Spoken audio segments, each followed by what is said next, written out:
नमस्कार दोस्तों, मैं आदित्य पांडे आपके साथ जुड़ चुका हूँ। आज है 5 जुलाई, एपिसोड नंबर है तीसरा और करंट अफेयर के साथ जुड़ चुका हूँ आपके साथ। UPSC, MPPSC, UPPCS, railway, banking, SSC किसी भी एग्ज़ाम के लिए करंट अफेयर बहुत काम का है। तो अब हम सीधे मुद्दे की बात पे आते हैं। तो पहली खबर है, हम 4-5 खबर होगी। पहली खबर है, अल नीनो के खतरे के बीच जुलाई में बारिश बढ़ने की खेती। जैसा कि हम जानते हैं कि एल नीनो, ला नीनो दो प्रशांत महासागरीय धाराएं हैं और जिनके प्रभाव में वर्षा, जलवायु, तापमान का निर्धारण होता है कि वर्षा कितनी होगी, तापमान कैसा होगा। तो इसी के तहत कुछ बातें हैं, कुछ महत्वपूर्ण बातें हैं कि पहले 1.4 से 3% से घटकर 1.4 हो गया कृषि, पशुपालन, मत्स्य का क्षेत्र। ठीक है, पहली बात। दूसरी बात, विकास दर प्रभावित हुई इससे। तीसरी बात, एक तिहाई बारिश हुई और एवं 55% बुवाई इसी महीने में होती है। एक तिहाई बारिश इसी महीने में होती है, जुलाई महीने में, और 55% बुवाई भी इसी महीने जुलाई में होती है। ऐसे में एल नीनो के कारण वर्षा कम हो रही, तो इससे एक कृषि संकट देखा जा सकता है। दूसरी बात, जून में सामान्य से जो है 40% कम बारिश हुई है और खरीफ फसलों की बुवाई क्षेत्र में इसीलिए कमी देखी गई और मोटे अनाज और कपास ये सब में गिरावट भी देखी गई। ये सब चीज़ें इम्पैक्ट करती हैं।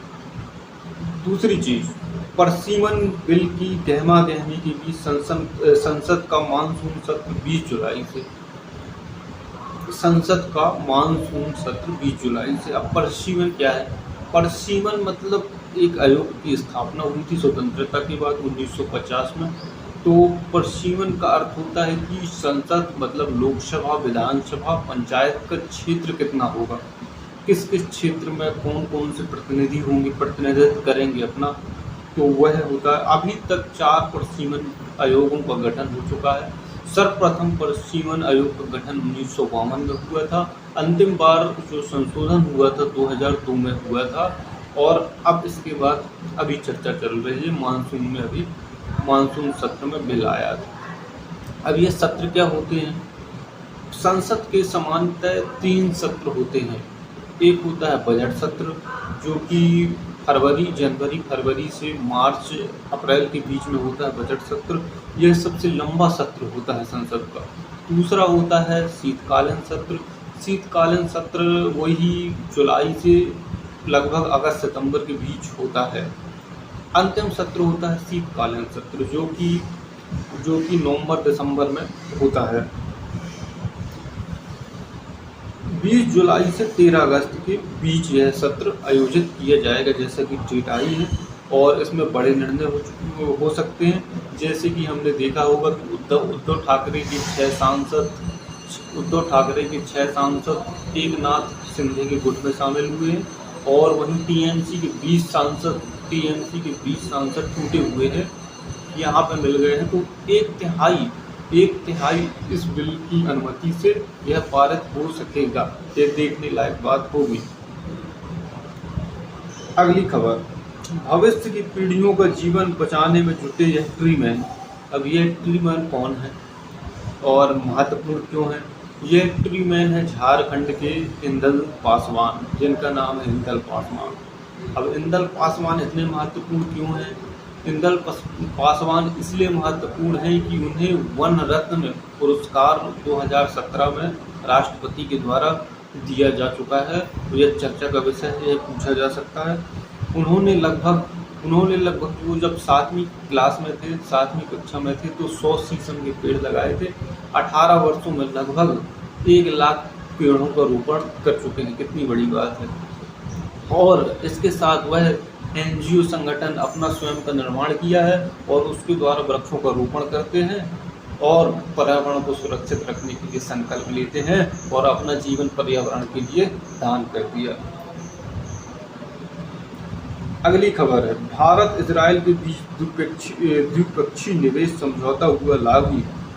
अब द्विपक्षीय समझौता क्या होता है? द्विपक्षीय का मतलब होता है दोनों पक्षों में, रक्षा के क्षेत्र में हो, विदेश के क्षेत्र में हो, सुरक्षा के क्षेत्र में हो, दोनों पक्षों में ऐसी डील करना द्विपक्षीय कहलाता है, दोनों की सहमति के द्वारा।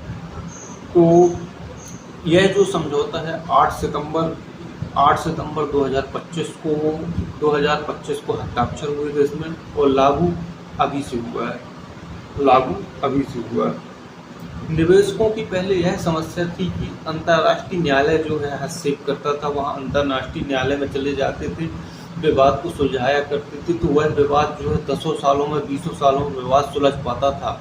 लेकिन अब यह सुलभ हुआ कि हम पहले देशों से कनेक्ट करेंगे, देशों के बीच सुलझाया जाएगा मुद्दा, तो जल्दी से जल्दी मुद्दा सुलझाएंगे और निवेशक निवेश करेंगे, और जल्दी से जल्दी, जितने जल्दी निवेश करेंगे उतने जल्दी उद्यम की स्थापना होगी, टेक्नोलॉजी प्रदान होगी और विकास के कार्य उतने जल्दी शिथिल होंगे। अभी तक इजराइल से एक महत्वपूर्ण चीज़ है, अभी तक इजराइल से FDI 37 करोड़ डॉलर आ चुका है भारत। 37 करोड़ डॉलर FDI आया, प्रत्यक्ष विदेशी निवेश, जो कि एक महत्वपूर्ण चीज़ होता है, जो GDP में ऑल में जुड़ता है, ग्रॉस GNP में नहीं जुड़ता, GDP में जुड़ता है। GNP में केवल निवल राष्ट्रीय उत्पाद को जोड़ा जाता है। अगली खबर, भारतीय DNA फिंगरप्रिंट के जनक लालजी सिंह का जन्म आज। लालजी सिंह का जन्म हुआ था 1947 में, जौनपुर UP में हुआ था, आज ही के दिन हुआ था। भारतीय फिंगरप्रिंट के जनक कहे जाते हैं ये, और क्योंकि इन्होंने हैदराबाद जाकर DNA फिंगरप्रिंट की खोज की थी, विकास किया था, जिसके द्वारा पता चला कि पितृत्व विवाद की समस्या सुलझाने में मदद मिली, और वन जीव संरक्षण का भी प्रयास किया गया। और इसके अलावा अपराध की, जो मुख्य रूप से अपराध जांच होती है, जो टेस्ट होते हैं, उनसे मदद मिली और अपराध कम हुआ। जय हिंद, जय भारत। मिलते हैं अगले एपिसोड में कल के।